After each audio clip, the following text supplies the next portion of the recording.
Assalamualaikum warahmatullahi wabarakatuh. Pada kesempatan kali ini, kelompok kami akan menjelaskan tentang present participle dan past participle. Oke. Kami dari kelompok 5 dan terdiri dari 5 orang. Yang pertama ada saya sendiri, yakni Rizky Muhammad, kemudian ada Anindya Lutfiani S, kemudian ada Lutfa Rahmazakia, kemudian ada Mei Liza Zalianti, dan saya ada Intan Trisnasari.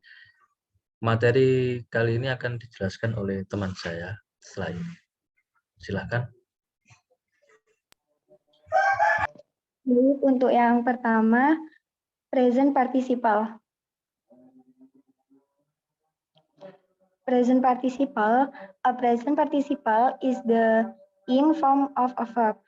Jadi present participle ini kata kerjanya mendapat imbuhan ing. Kemudian the participle can be part of the verb. Jadi present participle ini mempunyai dua fungsi. Yang pertama sebagai kata kerja dengan rumus to be plus verb ing. Kemudian yang kedua, an adjective sebagai kata sifat, dia tidak memakai to be di sebelumnya. Jadi langsung present participle atau langsung verb plus ing-nya. Baik, akan dilanjutkan oleh Anin. Kemudian ada contoh dari present participle. Di sini ada the film titik-titik appearing at the local theater is my favorite.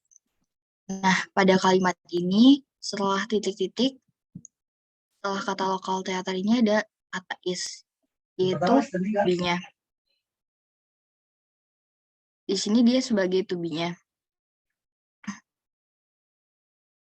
Karena di sini udah ada to be-nya, jadi di opsi B dan D yang merupakan sama-sama to be itu bukan pilihan benar.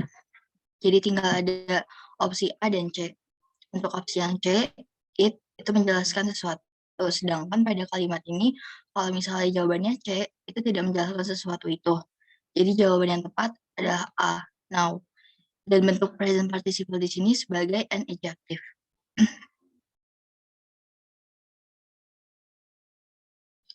Untuk contoh yang selanjutnya, yang pertama ada people coming to you are usually bringing all kinds of problems. Nah, di sini ada kata bercetak tebal yaitu are dan bringing pada contoh yang pertama. Nah, kata are di sini sebagai to be dari you yang diikuti oleh bringing sebagai verb yang mendapat imbuhan ing. Jadi sesuai formula yang pada slide sebelumnya, present participle di sini sebagai part of the verb. Untuk contoh yang kedua, a person having lots of experience knows what to do. Di sini kata having itu dari kata have mendapat imbuhan ing tanpa to be. Jadi contoh ini merupakan present participle and adjective. Untuk materi selanjutnya akan dijelaskan oleh teman saya.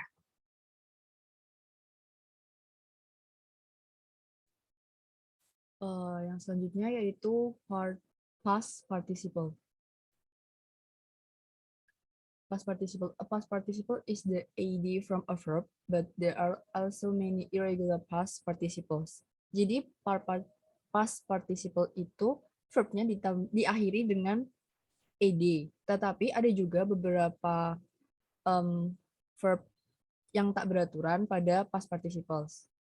The past participles can be the simple past or a part of the verbs.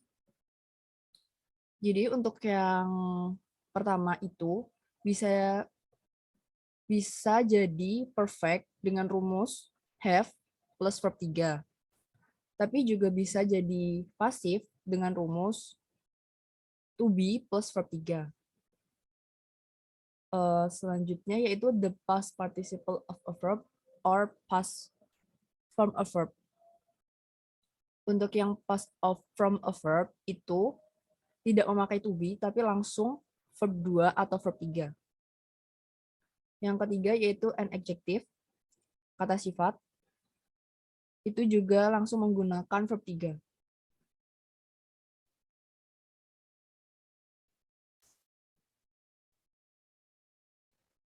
Berikut contoh dari past participle. Yang pertama, dia sebagai simple past. Mohon maaf, saya ulangi. Berikut adalah contoh dari past participle.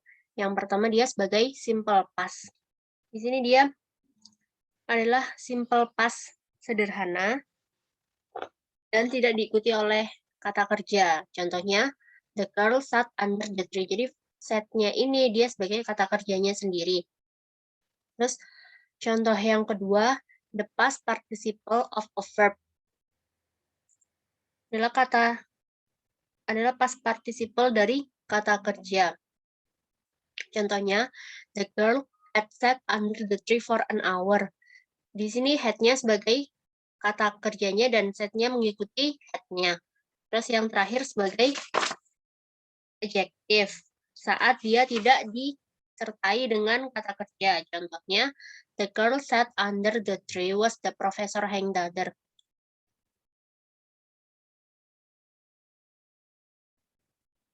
Sekian presentasi dari kelompok kami. Kurang lebihnya mohon maaf.